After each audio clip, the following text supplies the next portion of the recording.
From the Edge of the Web studios, here's what we're looking at this week. All right, so welcome to the Site Strategics Digital Marketing News Desk. This is the bonus news podcast and video for Edge of the Web Radio episode 349, 348. 349. That's right. And I'm your host, Aaron Sparks. I'm sure of that. Joining me this week for his take on the digital marketing news, we got Jon Henshaw. So let's take a look at our first article here from TechCrunch. Yelp lays off 1,000 employees and furloughs 1,100 more. Yelp co-founder and CEO Jeremy Stoppelman announced in an internal email that the company is going through some difficult times. Yelp has to cut expenses, which means a large round of layoffs and some additional measures. 1,000 employees have been laid off. Tough times for everybody during this crisis, obviously. According to an SEC filing, Yelp had 5,950 employees as of December 31st, 2019. Today's layoffs represent 17% of staff reduction. The company actually shared Stoppelman's internal email on its website. In addition to layoffs, there's another 1,100 employees that are now on furlough. These employees are considered to be on unpaid leave until further notice, with some exceptions, and they will receive 2 weeks of additional pay and retain their benefits. And I'm sure you're going to be hearing a number of different organizations disclose this type of downsizing during this. Now, we're not in a recession yet, but we certainly are aware of changes in the marketplace. So, John, what's your take on Yelp shifting down its current employee amount right now? So I'm seeing this all over the place. You know, it's not just Yelp. It's a bit of a domino effect that's happening with any company that has to do with local businesses, restaurants, but also events. And so, for example, I have a friend in Nashville who is senior level software engineer and was just laid off at Eventbrite because there aren't any events for them to do. So they have no revenue coming in with what they're doing. And they're to me, that was really surprising, simply because it's one thing when you kind of have to lay off, I don't know, maybe like what I would consider to be kind of non-essential employees. But to me, especially coming from my background and, you know, with SaaS and with Raven and stuff like that, you kind of have to hold on to the developers to keep things, you know, running. I would assume that they probably held on to their ops people, but to start shaving off some of your higher level developers that likely know a great deal about the code and how to keep things running and where things are going, is, I don't know, it's a little scary, actually. It's kind of like, whoa. It is, and it's directly tied to their business model, because given that Yelp is a service model focused on recommending the best local businesses around you, meaning foot traffic, I mean, the lockdown has been a direct impact on usage. Fewer eyeballs means fewer, a shrinking ad revenue, because people aren't going out. They're actually not interacting, and they're not using that service. So it's a direct relation to the shutdown. So here's something that's changing: is it's not just a global recession. It's not a national recession. It's a local reaction. It's a reaction to the shutdown, and that gives us a little bit of hope, because as opposed to a financial shutdown or financial recession where it's across the board, this is a direct reaction to things that we just can't do right now, right? Yeah. There's definitely different sectors that are experiencing this differently. Without going in, you know, to detail, there are things. I guess I could say Zoom. You know, for example, there are certain areas that are it's just huge for them. I mean, they're experiencing an insane amount of growth, and then you have this over here that is just, you know, they're drowning. I mean, is probably a pretty good way to put it. This actually made me think of something that Google Ads just did, which was their Google Ads was changing their partner badge program. And there's a lot of controversy around that. And the changes were supposed to take effect in I think June. That's right. And they just sent out an email to everybody and said, you know what, because of coronavirus and all this stuff, we're just going to push this to 2021. And I think that applies to this pretty well, because essentially you have,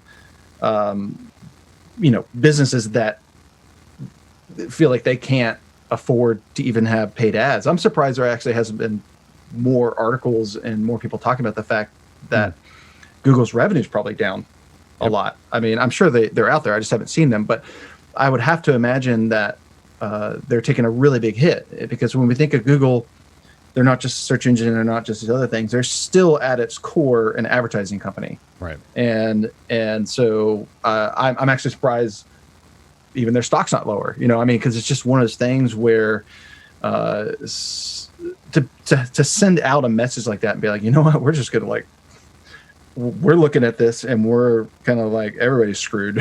So we're just going to push this down. Well, I mean, I think they actually, in that particular respect, they also looked at the pushback that was happening from a huge amount of online digital marketers. And we're going to be getting into that story here in the next few weeks.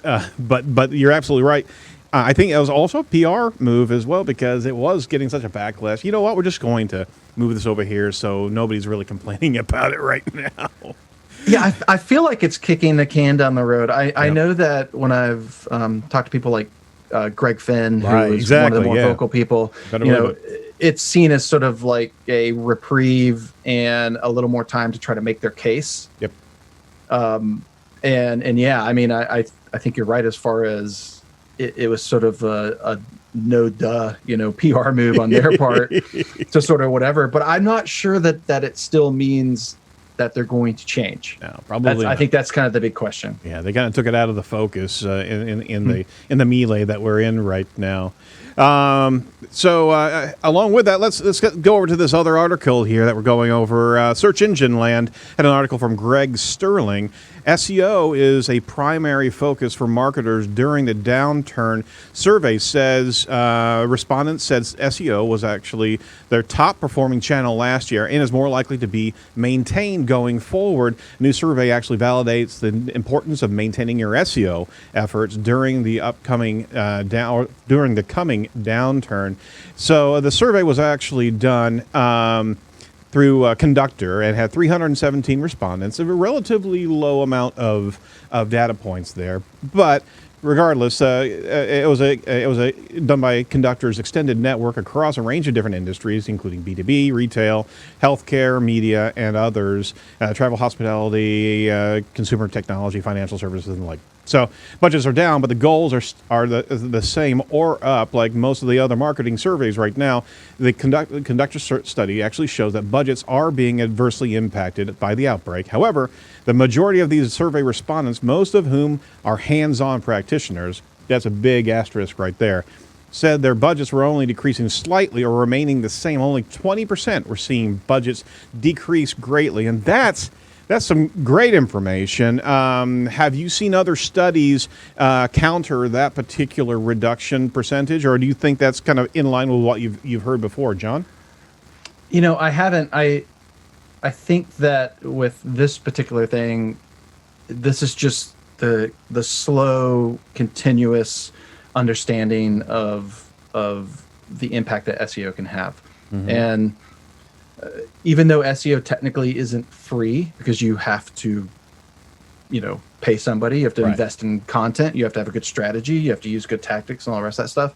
I've been doing this forever. SEO is my wheelhouse.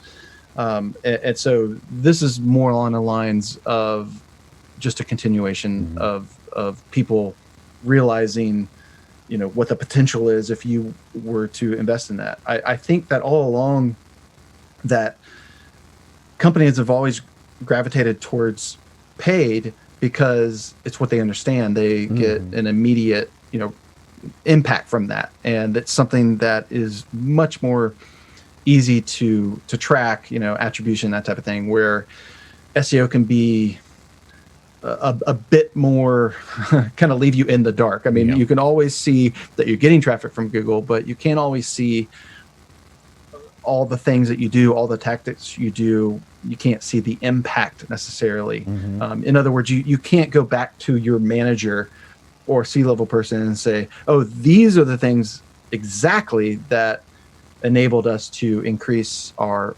organic growth and improvement in business and stuff. So this to me is I think maybe it's newsworthy in the sense that it's probably more dramatic because and we want to associate causation with coronavirus, but this is where it was going anyways. Because for me personally, if I had been in a coma for 10 years and I just woke up today, I'd be like, oh yeah, this is how I approached it 10 years. I mean, this is what they should have been doing all along. This is why did it take you so long?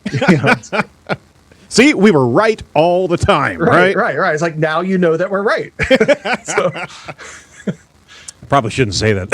But, I mean, hey, SEO's always that I mean, it's not the shiniest of digital marketing executions, but it absolutely is a kind of a rising tide. Is that you're doing the best standards, you're doing the best content, you're finding your consumer intent, you're lifting, and you're there all the time, as much as you can say that when that consumer is looking for you. It is not that line of sight linear pay here and get this token, right? But at the same time, it's always been this factor of value, a lot of times underserved by the collective digital marketers. But hey, it's always been there, and it's always going to be that go-to place where people can rest their hat, right? Yeah. I mean, I could talk about this ad nauseum, and everybody would turn off the show. No. There's a lot of SEO listeners on this show. I could just go on and on and on about how beautiful and wonderful SEO is, and all the things you can do with it, and why it makes so much sense. We're gonna sing Kumbaya. Right. Get around a fire. All right. No, you're absolutely right, sir. And I mean, it is a reflection on the permanence of search engine optimization. And there's a lot of other things when it gets down to how to engage and how to meet your client where they are. But one of the key things is making sure you have valuable content. And we're in this no BS realm now that you got to have not just, you just can't keyword smith your way towards a successful page. You got to write very good authoritarian content. So we've got authoritative. Sorry. That was a Freudian slip. When I read this article, it really feels oppressive. But I click on it. Because I'm afraid what will happen if I don't. You should not move away from this article now.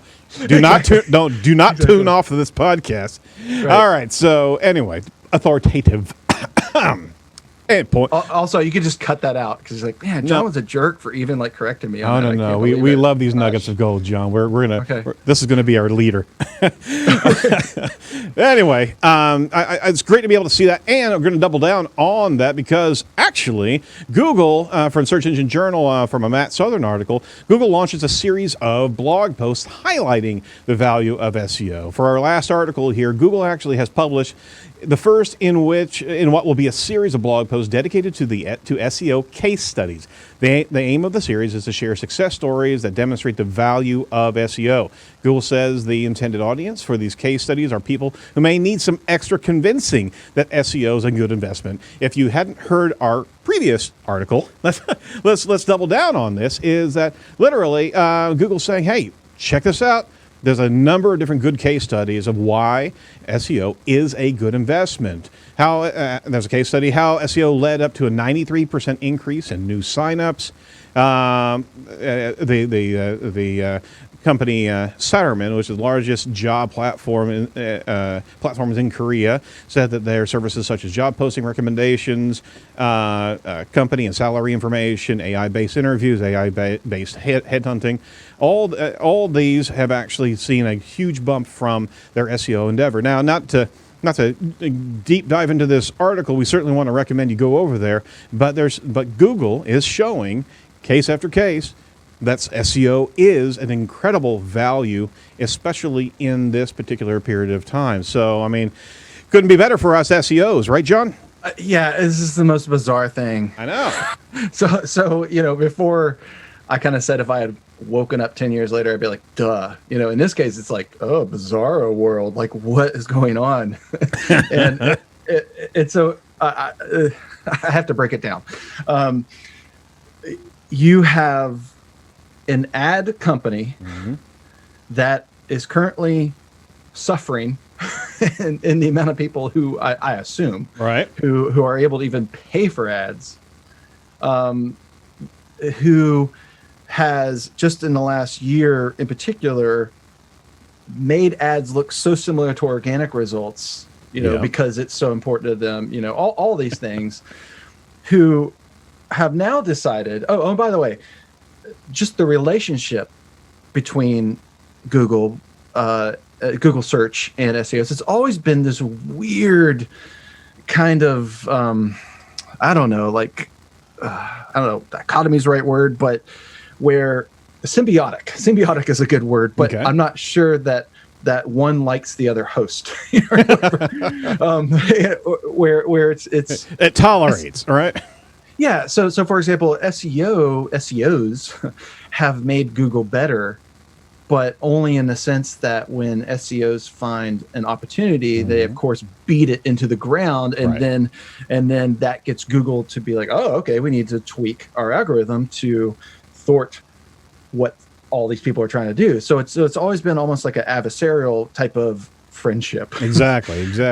And so this is really strange to me. And it's also strange because not only has there been a bit of a silence forever on Google in any way kind of promoting SEO. I mean, they definitely have some documents out there. There are definitely people in a webmaster team that have positive, good relationships with us in general, but it's just not something that you do. And I think one of the reasons why, besides everything I just talked about with ads and the adversarial type thing, is just that I can also approach this from an angle of what's fair to. So now you're going to write about, how SEO is beneficial, whatever. It's like, how is it you're picking these people, and are these people the best? And does this now mean that you are promoting them in a way? Are you promoting these people or these agencies? Are you saying that is this basically a vote of confidence in the marketplace that the people that we write about are who you should go to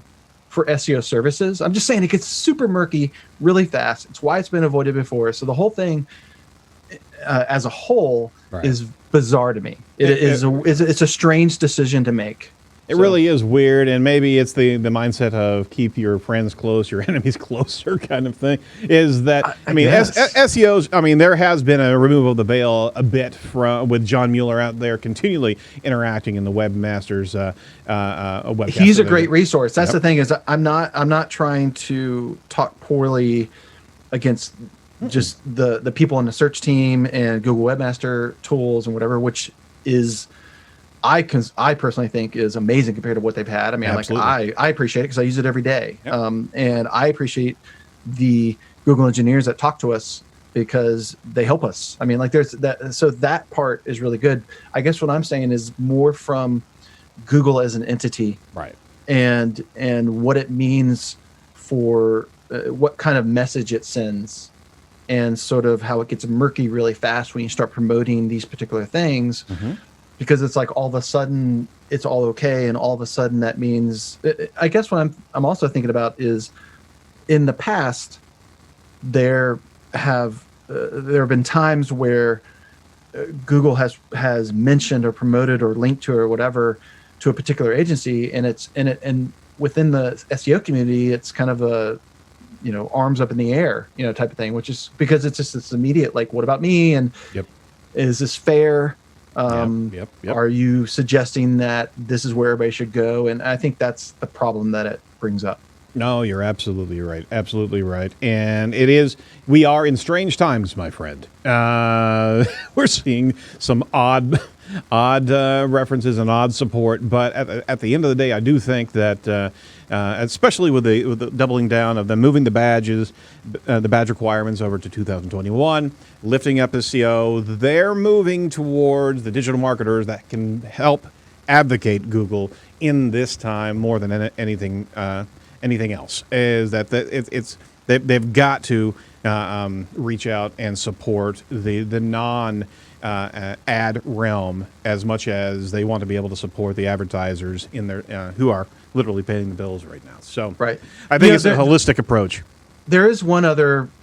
I mean, there's plenty of perspectives, but one other perspective is that it could be that it is in their best interest from the sense of so the positive side of this sort of SEO Google search relationship is that it's not just that they've tweaked their algorithm, it's also the content that gets created that they get to serve. So from Google's perspective, they keep a strong user base if they are delivering the best, if they can find and deliver the best content. That's right. And a big part of SEO, which you mentioned earlier, which is about the content, is to be able to be incentivized to create that so that you can get those organic results and visibility. And that is something that Google, both in negative and positive ways, has been promoting more through the use of feature snippets and what we call search experiences and stuff like that. Yep.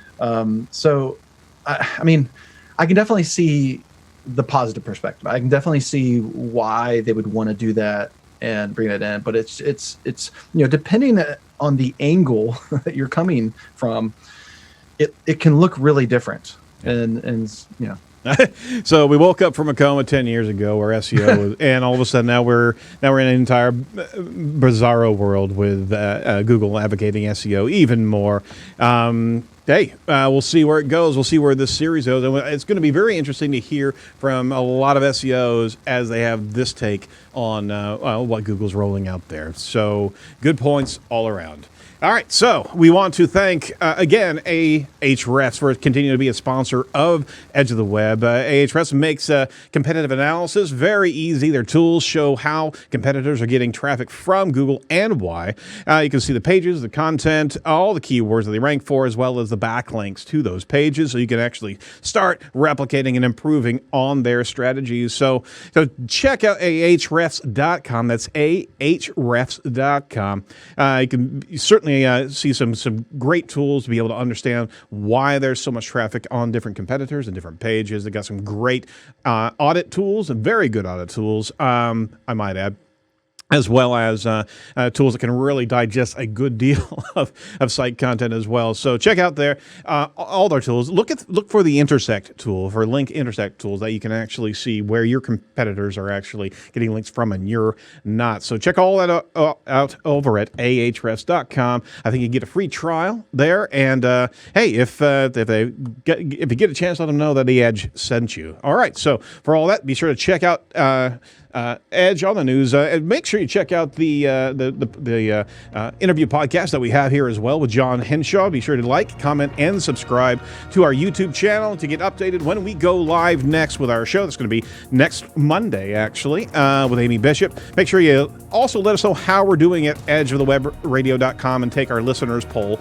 right there. So from all of us over the Edge, thanks so much, and we'll talk to you real soon. And do not be a piece of cyber driftwood. Bye-bye.